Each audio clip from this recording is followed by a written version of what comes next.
Hablando de más cosas curiosas, Francis, nos ponías en el doc que se ha batido un nuevo récord en el cálculo de decimales del número pi, con Por favor, 63. necesito 26. esto. Cuando lo vi, pensé, esto tengo que escucharlo en Coffee Break, que me lo expliquen. A ver, ¿qué ha pasado aquí? Por ¿Qué ha favor. Bueno, esto es pasado aquí? ¿Qué ha pasado? la chorrada habitual de buscar decimales de pi, que es una labor que Soy yo cada día.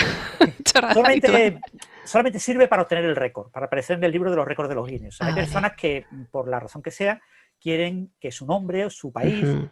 Estos son dos investigadores de un centro de supercomputación que hay en Suiza, que se llama Davis, D-A-V-I-S, no sé cómo se pronunciará en alemán o en no sé en qué idioma los suizos lo pronunciarán, Está y es de haciendo la bien. Universidad de Ciencias Aplicadas de Graubünden.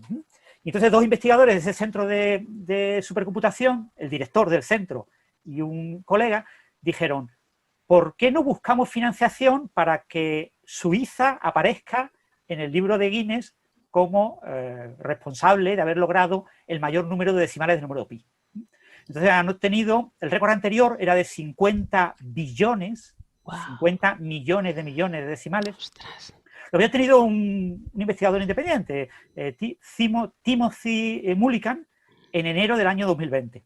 El récord anterior a este lo había obtenido Google, la empresa Google, con servicios en la nube, y Google sí pretendía algo. Para Google era una manera de demostrar que sus servicios de computación en la nube son útiles. Por Ujú. ejemplo, para calcular decimales de pi. Toda esta gente lo que hace es utilizar el mismo software, que es un software que está abierto en Internet, que se llama Y-Cruncher, Y-Cruncher. Y es un software que te calcula los decimales de pi y además te los verifica. Tiene varios algoritmos de verificación para comprobar que están bien. La verificación es más rápida que el cálculo. Normalmente el cálculo es como 100 veces más costoso. Este cálculo ha costado 109 días, ¿no? 108 días con 9 108, horas. exactamente, 108 días y 9 horas. Pero con un sistema de computación propio. ¿Vale? O sea, te dice, ¿cuál es el problema de calcular pi? Bueno, el problema de calcular pi es guardarlo en memoria. ¿Vale? O sea, 62,8 billones de decimales requiere muchos terabytes.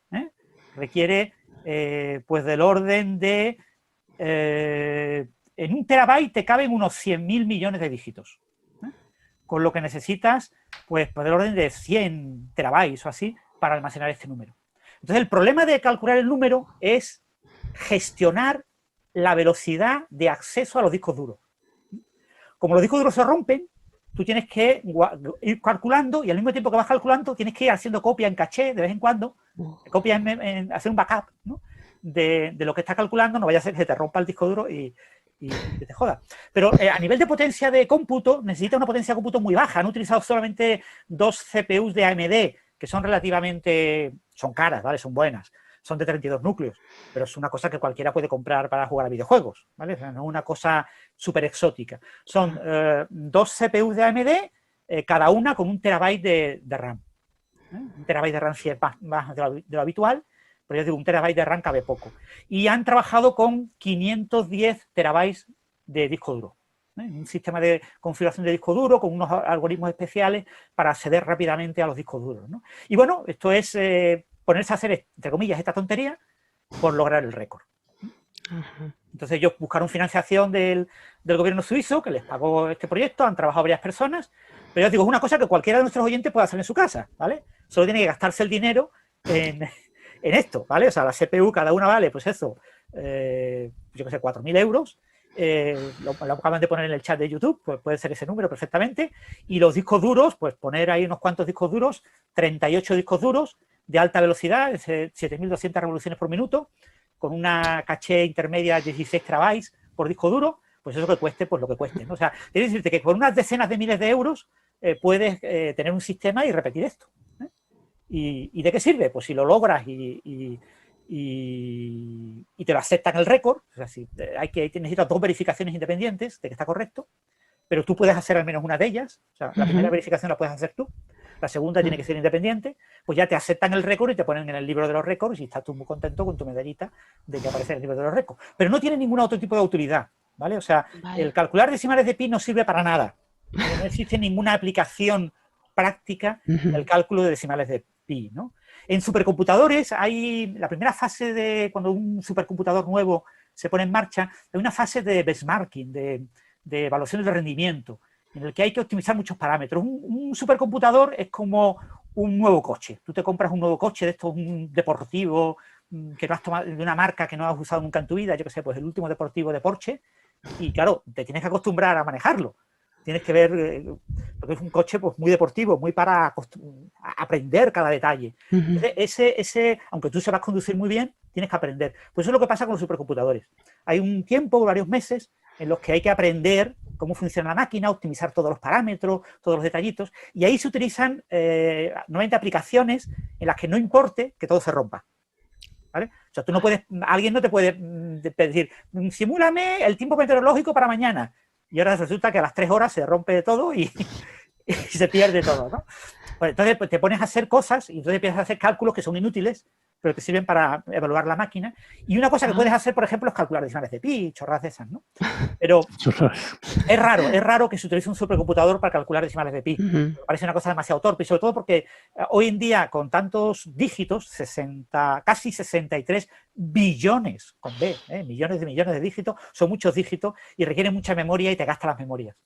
Por ejemplo, estos investigadores dicen, tienen una página web del proyecto, que no han utilizado memoria flash, que hubiera sido más rápido, porque al número de veces que tienen que escribir y leer en la memoria flash, lo más seguro es que hubieran fallado todas las memorias antes de acabar el cálculo.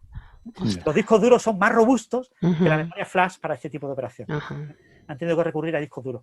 Y bueno, los interesados, pues que vayan a la página web, se llama Pi Challenge, el reto Pi, y bueno, lo busquéis por internet y os explican en detalle, os ponen fotitos del sistema. El sistema es 2 CPU y muchos discos duros, es una cosa muy sencillita. Y os ponen algunas figuras del tiempo. Han usado el mismo software que ya se usó antes, pero por la manera en la que gestionan el acceso a disco duro, han sido como 3,5 veces más rápido que el trabajo de Mulliken. ¿Cuánto va a durar este récord? Pues si el anterior fue de enero de 2020 y este es de agosto de 2021, pues probablemente en un año y medio alguien vuelva a superar este récord, ¿no? Vale. Se ha superado por poquito, porque entre 50 billones y 62,8 billones, pues el número el incremento es pequeño. Que claro, yo veía por ahí en internet gente hablando de esto y decía, bueno, ¿y por qué no sacar decimales de otros números que no tenemos tan bien medidos, como o la raíz de 2, o números así que también son interesantes? Y la respuesta que ponían es porque da un poco igual, pasa lo mismo con pi, están suficientemente bien medidos como para que en la práctica no tenga ninguna importancia medirlos más, y porque pi es yo qué sé, es como el Everest, es lo que todo el mundo quiere escalar, es el reto que todo el mundo se plantea. Si tú sacas 10 billones de decimales de no vas a salir en el Guinness de los récords. Entonces ya puesto, pues te pone a hacer el de pi, ¿no?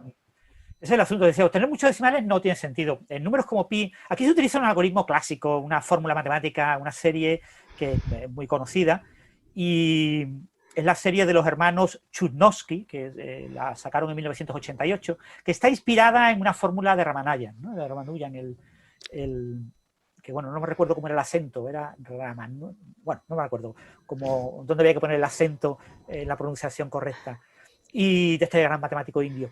Y bueno, yo siempre he oído Ramanujan, pero no sé... No es Ramanujan, ¿no? No me acuerdo cómo era. Bueno, pero no te preocupes, es lo mismo. Esa es la pronunciación como en inglés, pero se pronunciaba en indio. Y bueno, utilizan esa fórmula. Esta es una fórmula que te calcula aproximadamente 15 dígitos decimales de pi por cada término. Una serie infinita de términos, tú calculas cada término y obtienes 15 decimales. Lo que pasa es que si tú quieres calcular 68 millones de billones de dígitos, cada término lo tienes que calcular con 68 billones de dígitos.